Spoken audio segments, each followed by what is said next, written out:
Alright. Hey everyone, how are you guys doing? So guys, Allahabad university 3 year LLB 2026 का paper हो चुका है।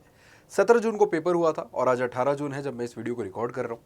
इस पेपर के अंदर क्या पैटर्न था, क्या जो पैटर्न दिया गया था, Hindi 25 question, English 25 question, 50 question आपका लीगल, लॉजिकल और मेंटल एबिलिटी और 50 क्वेश्चन आपका जीके एंड करंट अफेयर्स, क्या वो पैटर्न को फॉलो किया गया? पेपर की डिफ़िकल्टी क्या थी और कट ऑफ लास्ट ईयर के हिसाब से क्या रहने वाला है, हर एक चीज़ इस वीडियो के अंदर हम डिस्कस कर रहे होंगे। तो इस वीडियो को एंड तक जरूर देखना। ये जो उन बच्चों के लिए जो 2027 के लिए प्रिपेयर कर रहे हैं उनके लिए भी बहुत इंपॉर्टेंट है, साथ ही साथ उन बच्चों के लिए जो इलाहाबाद यूनिवर्सिटी के अलावा लखनऊ यूनिवर्सिटी, पंजाब यूनिवर्सिटी के लिए प्रिपेयर कर रहे हैं उनके लिए भी इंपॉर्टेंट है, बिकॉज यहाँ से तुम एक इंस्पिरेशन ले सकते हो। तो इस वीडियो को शुरू करते हैं यार। My name is Atul Singh, welcome to this beautiful platform of yours, law entrance exam by 24/7। देखो, सबसे पहले तुम्हें पता होना चाहिए कि हमारे पास जो भी सेक्शन था वो स्ट्रिक्टली फॉलो किया गया है। अगर तुम बात करोगे 25 क्वेश्चन इंग्लिश के, 25 क्वेश्चन इंग्लिश के थे, 25 क्वेश्चन हिंदी के, 25 क्वेश्चन हिंदी के थे और 50 क्वेश्चन आपके 3 subject that is legal, logical और मेंटल एबिलिटी के थे और 50 क्वेश्चन आपके पूरे करंट अफेयर्स और जीके के थे। अब उसमें हमारे पास जो 25 क्वेश्चन इंग्लिश के थे वो फेयरली डुएबल थे, उसमें ज़्यादा कुछ ऐसा टफ नहीं पूछ दिया था। एक बेसिक इंग्लिश पूछी गई थी जो कंपटीशन लेवल की होती है, जो प्रीवियस ईयर के हिसाब से it was very much doable और कुछ भी एक्स्ट्रा नहीं पूछा गया था। तो यहाँ पे मैं बोलूँगा कि मॉडरेट था, इजी टू मॉडरेट की कैटेगरी में डाल देते हैं इसको। तो हम लिख देते हैं ईजी टू मॉडरेट की कैटेगरी में ये आ जाता है। उसके बाद हिंदी जो था वो डिफिकल्ट की साइड पे था, ठीक है। मैं डिफिकल्ट नहीं बोलूँगा, मॉडरेट टू डिफिकल्ट बोलूँगा। रीज़न क्या होता है हिंदी का डिफिकल्ट होने का, रीज़न क्या था? बेसिकली वो थरो रीडर को ही समझ में आएगा, ठीक है, जो हर दिन इंग्लिश हिंदी पढ़ रहे, ठीक है, उनको ही वो जो चीज़ें ग्रामर पूछा गया, जितनी भी चीज़ें लिटरेचर पूछी गई वो उन्हीं को समझ में आएगा। ऐसे अगर तुम कैजुअल रीडर हो, तुम ऊपर से पढ़ के बस चले गए थे, तो शायद तुम्हारे लिए वो हिंदी पूरा नहीं बनता।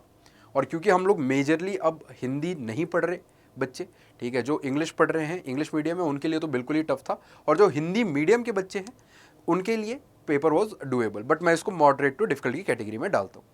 उसके बाद हमारे पास आ जाता है logical reasoning and numerical ability. बहुत ईजी सेक्शन पूछा गया था। देखो, लॉजिकल रीजनिंग और न्यूमेरिकल एबिलिटी को मैं तुम्हें बताऊं, बहुत इजी था क्योंकि डायरेक्ट क्वेश्चंस थे, कुछ भी ऐसा नहीं था, और सीरीज के ऊपर ज़्यादा क्वेश्चन थे। जो लॉजिकल एबिलिटी में हमारा सीरीज वाला पार्ट आता है उस पर ज़्यादा क्वेश्चन थे, जो कि स्ट्रेट फॉरवर्ड नंबर या फिर अल्फ़ाबेटिकल सीरीज के ऊपर थे, mostly relying on simple addition patterns जो होते हैं ना, कि 2 है, फिर 4 है, फिर 6 है, फिर क्या होगा, 8 होगा, नॉर्मल सी बात है, वो वाले क्वेश्चन ज़्यादा थे। उसके बाद कोर टॉपिक्स में क्या क्या था हमारे पास? बेसिकली हमारे पास problem types including calendars, clocks, seating arrangement, ये सारी चीज़ें थी, ठीक है। तो हम देखें तो यहाँ पे भी मेजर कोई शिफ्ट नहीं आया, तो ये इजी टू मॉडरेट की कैटेगरी में डाला जा सकता है। इनफैक्ट इसको मैं इजी की ही कैटेगरी में रखना पसंद करूँगा, बिकॉज पेपर जिस लेवल का हर बार होता है या फिर जिस लेवल का तुम तैयारी करके गए थे उससे आसान आया था इस सेक्शन के लिए। लेकिन हाँ, लीगल थोड़ा सा ट्रिकी था, लीगल बहुत फैक्चुअल था और जीके बहुत फैक्चुअल था, उसको डिस्कस कर लेते हैं यहाँ पे। तो अगर मैं तुमसे करंट अफेयर्स और लीगल जीके की बात करूँ तो लीगल के करंट अफेयर्स पूछे गए थे, जैसे कि CGI कौन है। उसके बाद हमसे ये पूछा गया था कि भाई मेजर जुडिशियल अपडेट्स बता दो कोई, है ना, मतलब कोई अपडेट्स वगैरह के ऊपर क्वेश्चन थे। एडवोकेट जनरल ऑफ यूपी कौन है, ठीक है। नए CGI, जो फर्स्ट वुमेन CGI होने वाली हैं, वो कौन है, उनका नाम क्या है, ये सारी बातें आपसे पूछी गई थी। और कोर लीगल में बात करें तो fundamental law questions covering void contracts थे, फेडरल स्ट्रक्चर था, ठीक है, बेसिक स्ट्रक्चर डॉक्ट्रिन था हमारे पास। तो ये मेजर पार्ट था हमारा लीगल का। वहीं पे अगर देखो यार, स्टैटिक जीके और साइंस की बात करोगे तो मतलब जो GS जीके वाला पार्ट होता है हमारे पास, वहाँ पे मेडिएवल और एंशिएंट सिटी फाउंडर्स का नाम पूछा गया था, ठीक है। Hood built which city kind of question पूछा गया था। ज्योग्राफी में काफ़ी फैक्चुअल क्वेश्चंस थे, जैसे कि नेटिव ट्राइब बता दो कलहरी डिस्ट्रिक्ट का, कलहरी डेजर्ट का, ठीक है। उसके बाद साइंस में कॉन्सेप्चुअल क्वेश्चन थे, फाउंडेशनल क्वेश्चन थे, बेसिकली क्लास 8th लेवल या फिर class 9th and 10th level का था। बहुत बेसिक क्वेश्चन थे, जैसे प्रेशर कुकर किस सिद्धांत पे काम करता है, ये वाली बात पूछी गई थी हमसे। फिर मिसलीनियस क्वेश्चन भी थे, जैसे कल्चर और मीडिया एक्कोलेट्स थे हमारे पास, ठीक है। उसके बाद साहित्य अकेडमी अवार्ड थे, वो जो हर बार ही सवाल आते हैं उससे, ठीक है, और ये LLB एग्जाम्स के लिए बहुत ज़्यादा इंपॉर्टेंट होता है। उसके बाद पुणे इंटरनेशनल फिल्म फेस्टिवल से भी सवाल थे। तो ये सारे सवाल इंपॉर्टेंट बनते हैं। अगर तुम ओवरऑल पेपर देखोगे तो ओवरऑल पेपर हमारा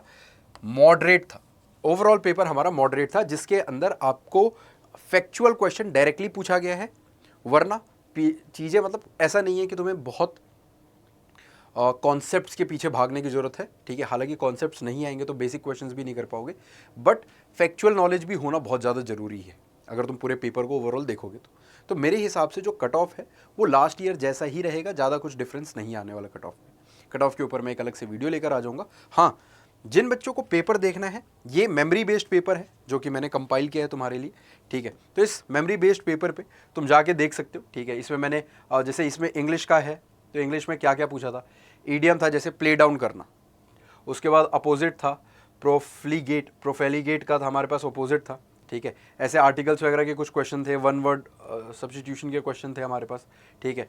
3-4 ऑथर्स के ऊपर क्वेश्चन थे हमारे पास, है ना। तो काफ़ी सारे क्वेश्चन थे, ये सारी मैंने पीडीएफ बना दी है। कहाँ मिलेगी? ये इस टेलीग्राम चैनल पे मिलेगी, इसको तुम स्कैन कर सकते हो।